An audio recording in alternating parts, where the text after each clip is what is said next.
इसको कोने खाते हुए बांट देंगे, ये मना खाते हुए आराम से फटाफट जाएंगे।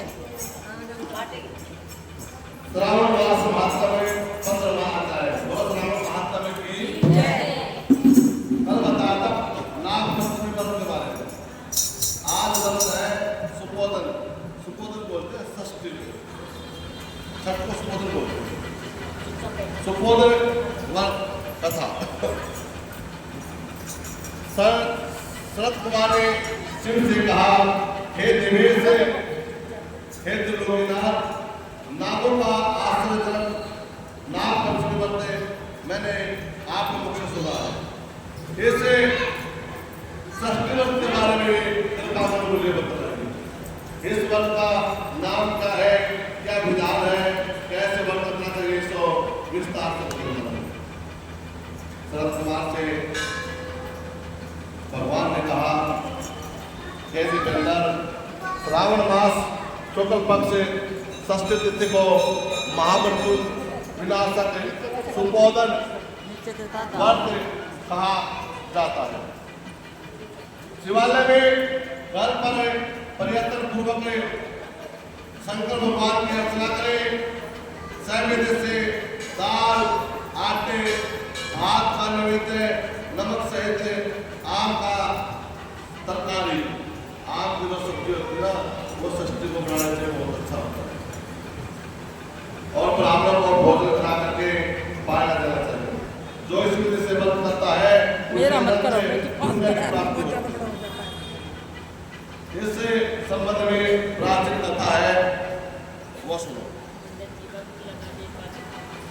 प्राचीन काल में रोहित नाम का राजा था। बहुत समय तक पुत्र मामा था। उसने पूर्णांत अत्यंत करने में तप किया। तब ब्रह्मा प्रकट होकर के उसने कहा, हे राजन, तेरे भाग्य में पुत्र का संयोग नहीं है। मेरे पुत्र में प्रजा बनता है। संकट ये हो के ब्रह्मा मेरे पुत्र को बोले, हे राजन, मैंने तुम्हें मेरा दिया हुआ जो पुत्र होगा वह अलग तुम्हारे का होगा। तपस्या करी, ब्रह्मा करी, अब दोबारा तपस्या करें तो मालूम होगा मेरे एक पुत्र है जो अलग आएगा, जो मिलता है वो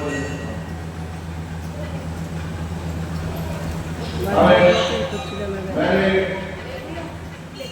इस प्रसंग पर राजा ने निश्चय किया कि पुत्र की प्राप्ति के लिए बंदा सब तो हट जाएगा, लोग क्या पुत्र होने की चिंता तो नहीं रहेगी। परमात्मा ने कहा, हे प्रभु, आप मुझे इस पुत्र का आशीर्वाद प्रदान करें। ध्यान से टूटी हुई है। राजा ने संस्कार पिता ने करवाया।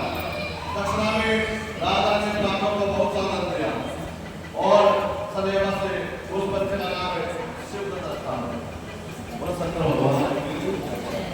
उसका उसने संस्कार किया, मृत्यु के वैसे विवाह नहीं किया। जब 16 साल का हुआ तब उसकी मृत्यु हो गई। उसी ब्रह्मचारी के मरने पर राजा नैतिक चिंता में हो गया और जिस वंश में ब्रह्मचारी की मृत्यु हो जाती है उस वंश में बड़ी परेशानी होती है।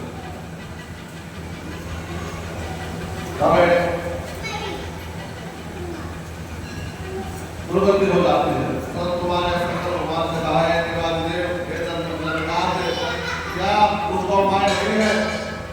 यदि कोई उपाय हो तो मुझसे बताइए, उस दोष की शांति कराइए। बेटा बैठ जाओ।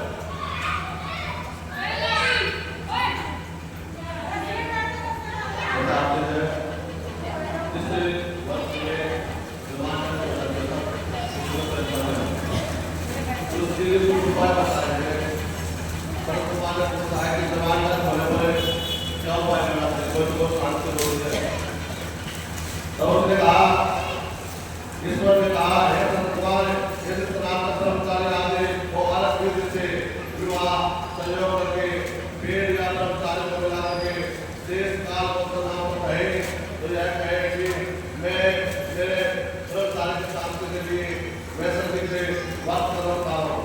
देश काल प्रयास करके कहे मैं आज विवाह आवश्यक होगा सोने की अपुदाय करके विपुल सारा सब भारतीय देश द्वारा एक करके अच्छे दोस्त प्रवेश करें और दो फिरे कपड़ों में आसन करें। अगर स्थापना करके विवाह में करें आधारांत हवन करें, बृहस्पति काम चार व्याज से होम करें, संस्कृत होम करें और कर्म समाप्त करें।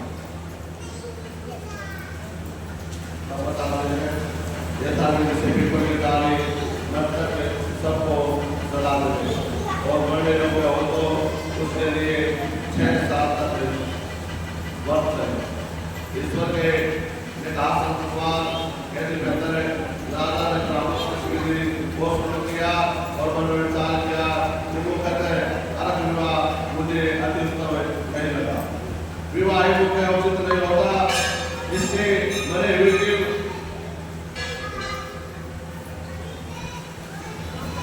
वो वास्तव में बात करने देता है।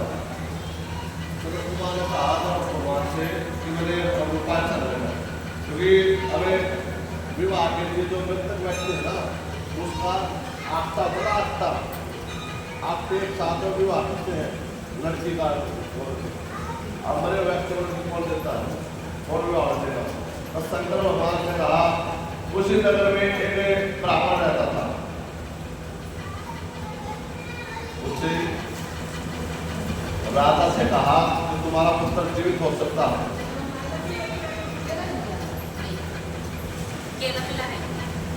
तुम्हारा पुत्र जीवित हो सकता है अगर कोई अपनी कन्या का विवाह मरे व्यक्ति के साथ कर देना तो तुम्हारा पुत्र जीवित हो सकता है। उसकी नजर में ना एक ब्राह्मण रहता था। इसकी एक शादी हो रही थी उसके और उसके दो अपनी दूसरी विवाह ने किया तो जो दूसरी पत्नी थी उसकी वो लड़की को परेशान कर। उस राजा ने लालच दिया कि जो मेरे पुत्र के साथ अपनी बेटी का विवाह करेगा उसको बहुत सारा धन दूंगा, उसके धन को खर्च में करता। तो उसने स्त्री ने बड़ी दुष्टा थी और दास से बहुत द्रव्य पाने का लड़के के विवाह का प्रस्ताव राजा शेष ने कर दिया। 1 लाख रुपए लेकर के 10 साल कन्या देने वाला को मरे हुए राजा के लड़के वास्ते दे दिया। उसे बालक को लेकर के नदी किनारे शमशान में गए और वहाँ सबके साथ बालक का विवाह किया और मनुष्य लोग गुरु विधि सबके साथ संबंध करा करके जला करने पर तैयार हुए। तब बाला ने कहा यह मेरा पति है, मैं इसको जलाने भेजे। जब उसने व्यक्ति ने जलाने के लिए कहा तो उसने मना कर दिया, मैं इसको जलाने भेजा, मेरा पति है। इतने में क्या होता है, देरी हो जाती है, रात हो जाती है। तब लोगों ने कहा भाई इसको ले जाओ। बाला की वाणी सुन के सब दुखी होकर बोले यह तेरा स्वामी है, इसकी देह को जला रहे हैं। तो सुनने वाला सब आपसे डरते हुए रोने लगी और कहने लगी, आप मेरे स्वामी को क्यों जला रहे हो? मैं इसे जलाने नहीं दूंगी। आप सब लोग अपने घर को चले जाओ, मैं इसके साथ अकेले रहूंगी। बालिका के हेड को देख करके आप निश्चित होकर सभी अपने अपने घर को चले गए।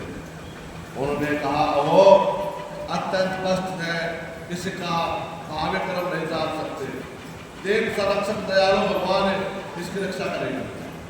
निराश्रय बाला कन्या साफल्य भाव द्वारा दूसरे सौतन्य मां से बेची गई है, अतः प्रजादित्य देव ही इसकी रक्षा कर सकते हैं। बालिका को इस मरे हुए राजकुमार को हमें नहीं जलाना चाहिए। यदि हम सब हमारी बात अच्छी लगती हो तो हम घर चले। ऐसा कहा करके सभी अपने अपने घर को लौट आए और वो बहर जंगल में संसार में अपने पति के साथ अकेले वहां पर। उसी रात को बताते हैं शिव और पार्वती की याद करते रहे और उसी समय शंकर और पार्वती वहां पर आ जाते हैं और तेज पूजे वरस पर सवार होकर शंकर पार्वती को प्रणाम किया और वे, हे देवता, ऐसा उनको ज्ञान और उनके आने जाने से बहुत आश्वासन हुआ। उनसे बोली, हे प्रभु, यदि मुझे आप कुछ बोल देना चाहते हो तो मेरे पति को जिंदा कर। उसे बाल भाव और दया से आदित्य बन के शंकर भगवान पार्वती ने कहा, हे बाले, तेरी माँ ने सुपोधन षष्ठी का व्रत किया था और तीनों जल लेकर के इसके फल को संकल्प करके अपने स्वामी को दे दे तो तुम्हारा पति जीवित हो सकता है। तब उसने जो मेरे माँ ने सुपोधन व्रत किया था उसके प्रभाव से मेरा पति उठ जाए, उसने शंकर पार्वती कहे थे सारे दिलों और जले उसके ऊपर छिड़क दिया। उस सुपोधन नामक व्रत के प्रभाव से शिवदत्त उठ गया। शंकर भगवान और पार्वती उस बालक को व्रत उपदेश देकर के अंतरहित हो गए और उसको आगे व्रत के बारे में बताया कि तुम बेटे सुपोधन व्रत करते रहना, तो तुम्हारी मां भी सुपोधन व्रत करती थी। तभी कन्या ने शिवदत्त की सारी बातें कह दी। उसी रात में सुबह हो जाने पर नदी किनारे आए हुए प्राणियों ने राजा को सारी बातें कह सुनाई। हे राजा, आपको पुत्र और पुत्र वधू नदी किनारे हैं, वह परमाणिक विश्वसनीय मनुष्य से वार्तालाप सुनने में बड़ा प्रसन्न हुआ। तब नगाड़ा बजाता हुआ राजा नदी के किनारे आया। सभी ने राजा की प्रशंसा करके स्तुति की, हे राजा, आपका बड़ा हुआ पुत्र जीवित हुआ है, कारागृह से लौट कर आया है। राजा ने पुत्र वधू और राजा बेटे को अपने गले से लगाया और महान मंदभागी उसने कहा, मैं तो अभागा हूँ, मंदभागा हूँ और मेरी पुत्र वधू है, इसके भाग्य से इसको जीवन दान मिला। तब एक उत्तम दिव्य को दान करके मरे को गांव से कर दिया और जीवित हो जाने पर गांव प्रवेश करके ब्राह्मणों को विधि विधान से सुपोधन व्रत किया और जो इस सुपोधन व्रत को 5 साल तक करता है, शंकर भगवान और पार्वती माता की प्रतिदिन अर्चना करते हैं और आम के पत्ते पर सुबह होम करें और नैवेद्य बायना देवे, उसकी समस्त मनोकामना पूर्ण होती है और उनके पुत्र की आयु चिरायु होती है, लंबी आयु होती है और अंत में सीधे में कहाँ जाते हैं, शिव लोक को चले जाते हैं। शंकर भगवान श्री राम जय राम जय जय राम, श्री राम जय राम जय जय राम, श्री राम जय राम।